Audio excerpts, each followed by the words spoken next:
Hey yo, it's Brian here today talking about the San Francisco 49ers. As always, reviewing the 2019 regular season for this team. They did a fantastic job, I think, from 4 to 12 to 13 and 3, number one seed. That is one of the great turnarounds in NFL history, I believe. So I don't know what you guys think, but for me personally, I love this transformation. This was a very almost instant transformation. I don't think that this was going to happen this year. I thought this year the whole number one seed thing was going to happen in 2020, but it ended up happening a year early, in my opinion, and it's been a great year so far. I know some of you guys early on in the season, you guys were saying 13 and 3, 14 and 2. I don't know if you guys were for real or playing around with that prediction early on. I personally said 10 and 6, and maybe they'll make it all the way to the divisional round. But man, Super Bowl, they could definitely make it. They have the squad, they have the right coaching, they have Jimmy Garoppolo playing at the perfect time. Defensively, they're getting better, despite all the injuries. Plus, we're going to get a couple of key players back like D4 and Jaquiski Tartt. Hopefully, Kwon Alexander might make an appearance in the playoffs. That would be awesome as well. But not looking at it right now, looking at the regular season as a whole, the whole 13-3 campaign. And yeah, just going to be going over a quick summary for this video. And then for the next couple of days during this week, I'm going to be just going over the regular season, the good, the bad, players that did great, players that improved, all that good stuff. So hope you guys do stay tuned all week long. I'll probably have a video almost every day now from this point forward, since we do not have any games this week for the 49ers. They play next Saturday in the divisional round at Levi Stadium. Hopefully, it should be probably the 49ers versus Seahawks game, assuming that the Saints win in Minnesota and Seattle take care of Philadelphia, although I don't want to sleep on Philadelphia. So that would be a three-peat matchup between these two teams, and we'll see what happens then. Anyways, going to get the video started. Before I do, please like and subscribe, do all that cool stuff. That would definitely help me out a lot.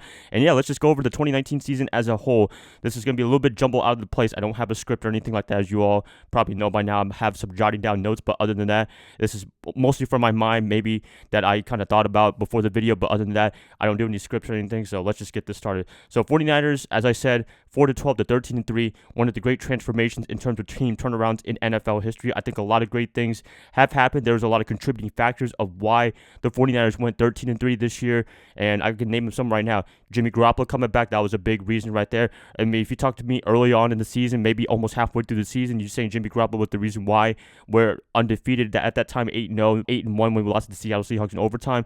I'd be like, he was kind of a game manager. He didn't really have to do too much since the defense was so dominant. But when people started getting out, the defensive line like DJ Jones, Ronald Blair, they were going out for the rest of the season. Kwon Alexander, we lost him for the rest of the season. Jimmy Garoppolo in the offense, they had to step up. They had a big test with that 3-game stretch with the Packers, Ravens, and Saints, and they stepped up big time. Jimmy Garoppolo so far, he has done an amazing job in the second half of the season, and words can't describe that. This is the quarterback that we were looking for in San Francisco for the past couple of years, and the Jimmy Garoppolo that we were expecting ever since he got traded from the New England Patriots to the 49ers in 2017. So he is a big reason why we are 13 and 3, and the 3 losses that we have against the Ravens, the Seahawks the first time around, and Atlanta, they were all on one play only. Yeah, just one play. Ravens, the Seahawks, they were on a last-second field goal, and the Falcons, they kind of got a Julio Jones, tackling whatever, but we got a revenge against the Seattle Seahawks, and Dre Greenlaw was the hero of that game. Yes, we had to give him a lot of props for tackling Hollister at the, half an inch. I don't know what you want to call it. They said that this is a game of inches, but this is a game of centimeters, and yeah, that was an awesome stop right there, and Greenlaw deserved a lot of credit for that, and he's just a rookie. That's the thing, 5th rounder from Arkansas, and making a big play like that, very, very impressive. I don't have any other words to say about him. So Greenlaw, if you're watching this some way, shape, or form, you did an amazing job, and everyone in San Francisco thanks you big time, because without that, we probably would have lost the game and probably had to play on the road against Philadelphia this weekend. This would be a completely different video where I have to do edge-to-edge videos for this game against the Eagles and predictions for the Eagles tomorrow. But luckily, I don't. Just going over the 2019 season, the regular season, and it's been great so far. So other things to talk about, I talked about Jimmy Garoppolo being really well for the reason why we're 13 and 3. Defensively, they stepped up big time because, as you all know, last year it was absolutely terrible. One of the worst defenses I've seen in a long time from just NFL history. I mean, not being able to take the ball away at all to being one of the great takeaways in the NFL in terms of getting interceptions, getting forced fumbles. They did a really good job on that this year. Defensive line early on, they were absolutely dominant. Linebackers, Fred Warner, he is just having the season of a year, whatever you want to call it. He is emerging as one of the top middle linebackers in the league, along with Luke Kuechly and Bobby Wagner. And I think in a year or two, he would be the top guy in the NFL in terms of that. He's kind of underrated in the national media, but in San Francisco, we know what his value that he brings to the 49ers defense, and he's one of the most intelligent guys on the field, and that's why he's the middle linebacker. He did a really good job, and he's had to deal with a lot of stuff going on for him as a linebacker. I mean, he had to deal with Reuben Foster, that crazy incident, that crazy situation, and now Kwon Alexander being out for the rest of the year due to an injury. So he's had to adapt big time, and he's been a big reason why the 49ers are where they're at right now in terms of the defense. So got to give them a lot of credit. Secondary, they stepped up big time as well. Richard Sherman and company, they've done a much better job this year at covering receivers and what have you. Well, Sherman's always been amazing, but Witherspoon and Mosley, they did a pretty good job, in my opinion, all year long. Although Mosley, I think he's been the better cornerback out of the two. Witherspoon, he's been struggling for the past couple of games now,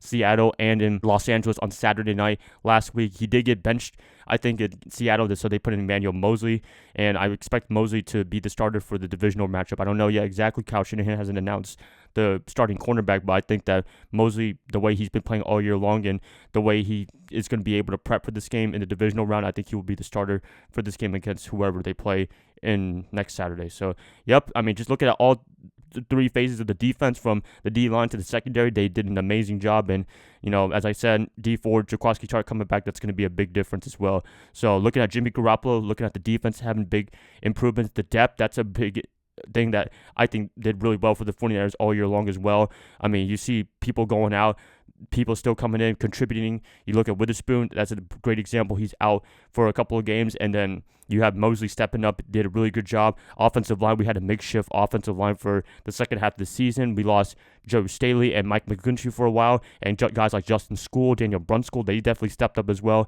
Ben Garland, he's doing okay for Weston Richburg, but we would definitely love to have number 58 available as a center position. But so far, he's been doing okay, although he did kind of got a bad call, in my opinion, of that unnecessary roughness. I thought that was just whatever, but anyways, whatever.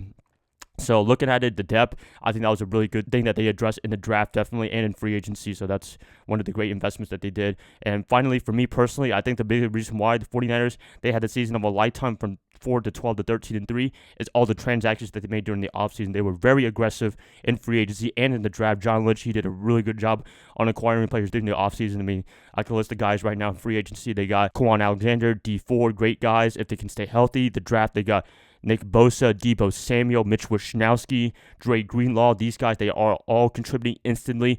And the biggest in-season trade that I've seen in a while, Emmanuel Sanders coming from the Denver Broncos to us for a 3 and a 4, which was one of the great trades that I've seen in a while. I know I'm maybe overstating it, but at the same time, you looked at the wide receiving core, they were struggling big time without him. But then when they made the trade before the game against the Carolina Panthers that week, I think, just life changed for Jimmy Garoppolo and company. So got to give Sanders a lot of credit for helping out the offense. And George Kittle, Deebo Samuel, those two guys have benefited the most with Sanders' presence on the field on the opposite side of the ball. Those are the big three main reasons why I think the 49ers had a great year all year long. Some honorable mentions, I would definitely say Robert Saleh changing the defense up a little bit, not doing that cover 3 stuff like he did in Seattle. He did a wide 9 defense, and yeah, the defensive line just dominated. Kyle Shanahan, a lot of misdirection in the offense, running game, zoning, just wow. I mean, this offense has really clicked, and they were second in the league in terms of points scored. I think yards scored as well. So, I mean, to have all that transformation really, really quickly, I think that's amazing.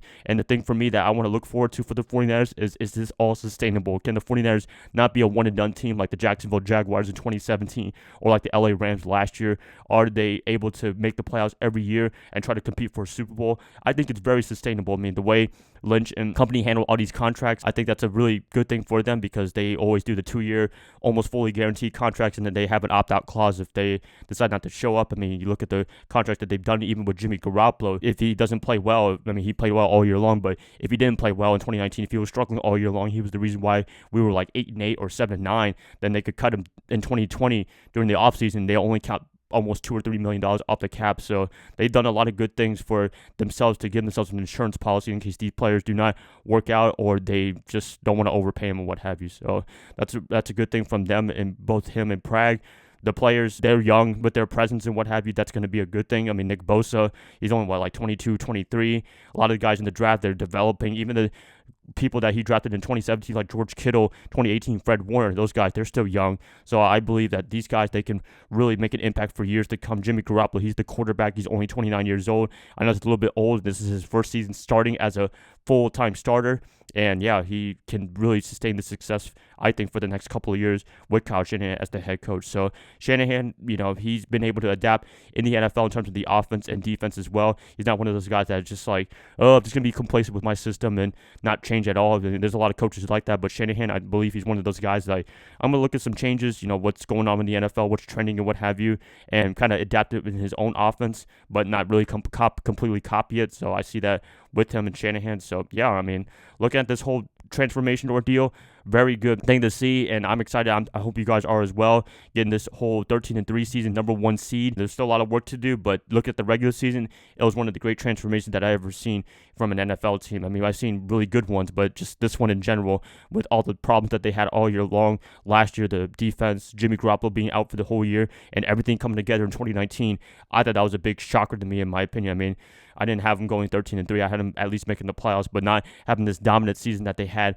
all year long. And also another good thing is when the defense was up all year long and when the defense was down, the offense, they decided to step up, and that was the great thing right there. Can Jimmy Garoppolo step up when the defense is having bad games? And yes, he can, definitely. So, yep, a lot more tests for the 49ers. We got a big playoff run to go with, enjoying this week off, enjoying to talk about the 2019 season. And, yeah, it's going to be an intense one for the next couple of weeks. Hopefully they make it all the way to Miami and win it all with the 6th Lombardi Trophy. That's it, guys. Please let me know what you guys think about the 2019 season. I like to hear what you guys say in the comments below. If you guys like this, please like and subscribe. That's going to help out a lot. I'll be catching you guys up probably tomorrow when I talk about more things about the 2019 season, just looking at it in review. I'll see y'all then. Bye, guys. Love y'all. Y'all have a great rest of your night. Go Niners all day.